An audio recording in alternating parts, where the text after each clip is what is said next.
Go black to Africa.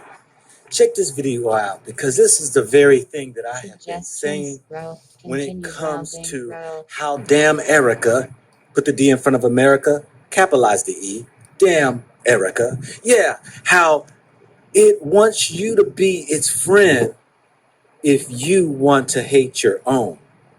In other words, you're going to have to sell out in order to be amongst those who will bring you in their circle to get out of you what they want. Zimbabwe, Mugabe, he fought and won, but didn't take the land back from the Caucasians. And some of those who fought with him came to him and said, look, brother, we joined you in war. We fought, we won, but the land is still in the hands of those who came and stole it from us. You have to give the land back to us. Before he started giving the land back, he was the darling of white people. You are always their best friend as long as you're not a friend of your people. As long as you let them do what they want to do with us, you are all right, nigga.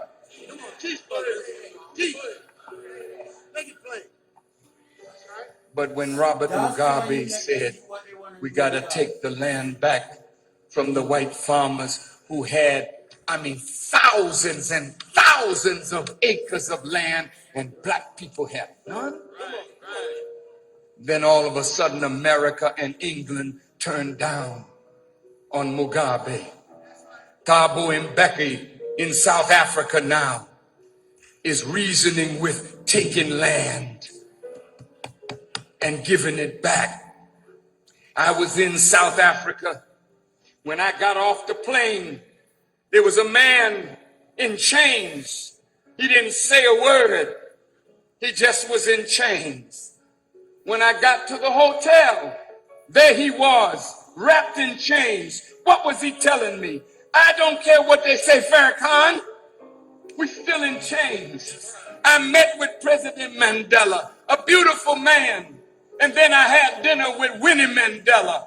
And Winnie Mandela said to me, my former husband has promised the people houses. He's promised them electricity because white folk promised him. And then they didn't fulfill their promise, so he couldn't live up to his promise to the masses of South Africa. And right now you can go to South Africa. The gold is still in the hands of the whites. The diamonds are still in the hands of the whites. Everything of value is still in the hands of the whites. The power of military might is in the hands of the whites. Is when the Europeans recognized that they are equals in apartheid South Africa.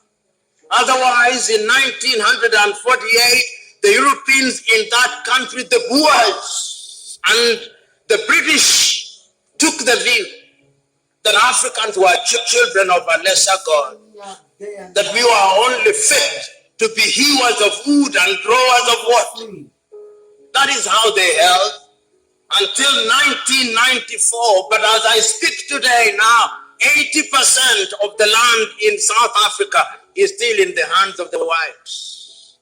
And they want to be compensated. They took it for free, but they want to be compensated. They had no passports and visas when they came, but they want to be compensated. They are saying the same thing in Zimbabwe. They want to be compensated. They want to be compensated in Namibia. They want to be compensated. That is the Africa that we are gathered here today to talk about. That Africa is a troubled Africa. Is an Africa which, if you permit me, I want to tell you, you paint, and some of these things are homegrown, some of them are engineered from outside, because poverty is a multi-billion-dollar industry.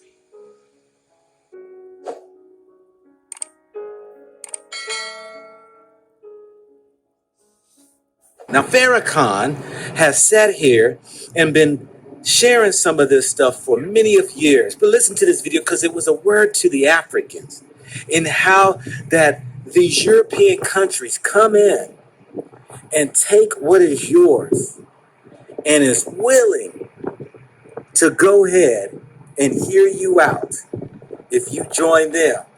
But you must unsubscribe to your own people. Family, you know, I've been told I beat up on America. That damn Erica. Yes, I've been told that. And I do. Because truth is truth. Real is real. Fact is fact. That if our people can't wake up and understand the games that's being played against them, then how are they going to be able to equip themselves to set themselves free from this mentality trap that you're placed in, that you think that when you have arrived to a place of being like them, that you're equal to. In their eyes, you're never equal to. You will never be equal to them no matter how much money you got. That's why you can see we who have had millions of bucks can wind up in prison. They will have a total disregard for you. Wipe you away clean. You can see no matter how much wealth and fame and fortune you have, they still can just kick you aside. This is what happens. And so then now when we see that people who we call sellouts think that they are just like them because they got the degrees, they got the houses, they got the cars, and they believe they arrived to a place of middle, higher, rich income,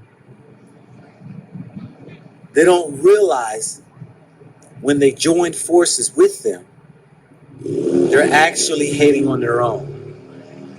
Now, I'm not speaking for everybody has the intentional heart of doing such a thing. It's something that happens actually secretly, unbeknownst to you.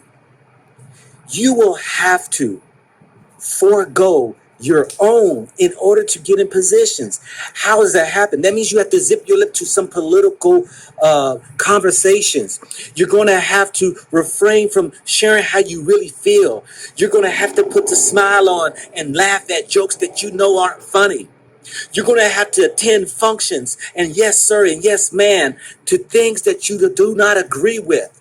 You're going to have to be on board and nod your head when in actuality you don't agree. You're going to have to shuck and jive to be able to act like that you are with them. That right there is a disregard or a sellout to your own people when you have to obtain the very things you think qualifies you to be like them. Now, I'll be the first one to raise my hand. I am not badgering you, beating you up. I am bringing you information for you to consider. Is it you? Are you the one? Because of your success, because of your wealth, that you have joined forces with those and to be like-minded in thinking, to look down on and believing that your own who are in a struggle has the problem and you don't. Because in their eyes, they need people like you on their team so that you could become the voice, put you out in the front to showcase you. That see, here's one that's made it. Look how they're talking. It is not us who are crazy. See, your own is saying these type of things. They speak like us, talk like us, dress like us. They vote like us. They're on our team. So you must be crazy because your own is standing with us. Why? Because even Biden said, if you don't vote for him, you can't be black. Think about it. Think about it. Think about it. Think